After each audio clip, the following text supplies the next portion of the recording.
This is a very special sequence. Why? As you can already see that I'm sticking myself next to the wall and my body might just appear like a flat sticker on the wall. And why is that we are doing this? We need to understand this, that when you have a wall behind you and you're holding yourself in a position like this, so Carson for an instance, it's not your own muscles that are working, it's the support that's coming from the wall which keeps your spine upright and tall. And also it's a constant reminder to keep the upper back in touch with the wall, which means this is exactly where your chest needs to normally belong even when you do not have the support. So whenever you begin to slouch down, you're like, okay, I need to put it back down on where it belongs. And also not just the upper back, also the head. Now we start with a small assessment, and that's understanding of how flexible the body already is and what kind of work it needs and how uniform the right and left of our body is, especially starting with the wrist mobility, elbow mobility and the shoulder mobility. So let's get started. So stick yourself next to the wall with your hips in line with the border of the mat at the back. Now arms stretched at your shoulder level with your palms facing down. Now from there, when you breathe in, you're going to bend your arms like this. Now see the amount of effort that's going into holding a position like this and how close or far you are from the wall with your wrists. So if your wrist is here a little bit, it means that you need a bit more mobility. Your shoulder is perhaps not very happy to press the forearm down into the wall. But once you get there, you not only want your arms, your elbows and your shoulders in touch, you also want the crown of the head to be in touch. It's perfectly fine and normal if there's a little bit of a back hit, there's a bit of a gap between the thoracic region. So here you would have some space for your hand to at least almost slide under the back. So once you're there, you breathe. Now from there, send the arms up higher, interlace the fingers behind your head and press with the help of the elbows and lift your hand away from the wall. And that requires pure strength coming out of your trapezius, rhomboid, because those are the muscles that are responsible for this pulsating movement. Keep the arms in touch with the wall and lean the weight down to the right. There you go. Very satisfying. See if you can go all the way here. Settle and keep pressing the left elbow back. Bring it forward, back, bring it forward and back. Bring it close to the right knee and back and back. Now from here, keep supporting the head with the help of the space you're making with your right hand and send your left arm up higher over the head. So with your palm facing towards the wall first, down. So the arm moves like it's a wiper. Now with your palm facing towards the wall, it's not going to come as close as it's not going to come very close to the ear. But if you want your hand to go closer to the ear, you have to turn the palm facing away and then move it over the head. Now where it becomes tricky to keep in touch with the wall. Breathe in, press, and get the weight up and back. Beautiful lateral flexion, and do the same lateral flexion onto the other side.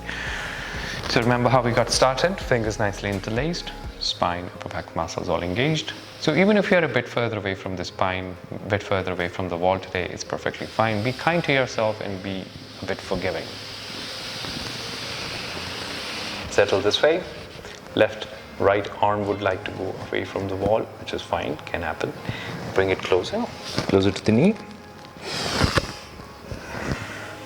Exhale. Breathe in. Exhale. Now support the head with the support you have from your left hand. Send your arm up higher, palm facing towards the wall. Goes here. Beautiful stretch on the torso. Move up. And here it's when it's getting jammed. So here, stops here, go here, back and forth. Now if you want the arm to move over the head, see this magic movement? The right palm, when it faces towards, away from the wall, it now totally is capable of going. Not by doing like this, it will stop.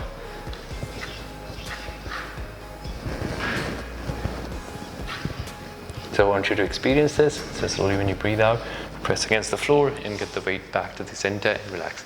So when there is wall behind, it supports your body to to hold the position like that with your spine straight, and it serves as a constant reminder, but also it becomes a little less forgiving. Why? Because it doesn't allow your body to have its own movement, and it needs to keep the body in a structure and shape so all your joints are aligned. So you kind of only the sensation is like you can only move in 2 dimensions. You can move sideways, but you can't go away from the wall or back further. So this is what the feeling of this entire class is all about. Now from here, you're going to place both your hands on top of the knees and press.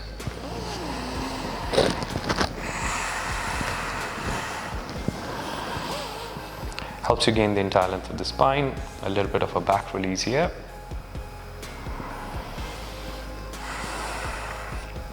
Then from there, when you breathe out, you join your hands together right and over the head, pull the arms further back and draw a big circle. Palms open towards the front.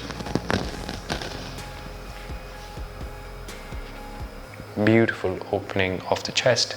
Combine this with a long deep inhalation. Arms over the head.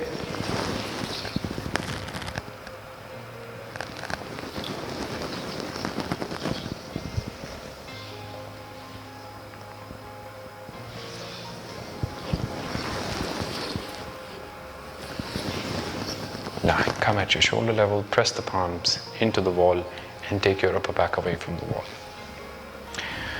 You notice how triceps are working precisely to get your chest off the wall. Breathe in, settle, and relax your arms, relax your shoulders, and relax everything. Now keep the upper back muscles in touch with the wall and just lower the chin closer to the chest. And you could even interlace your fingers behind your head like this and bring your elbows close to each other and lower your chin closer to the chest. Breathe in, come up, open, and relax. So this concludes the series. Great for your shoulders, great for your arms, great for your torso. Musculoskeletal movements combines and teaches you a lot about how the breath works, how the movements works, and especially about the joints. Make sure that you have the series somewhere in your daily yoga practice. This is Ubinathre. If you enjoy this content, please let us know by commenting and subscribe so that we can practice together. Signing out.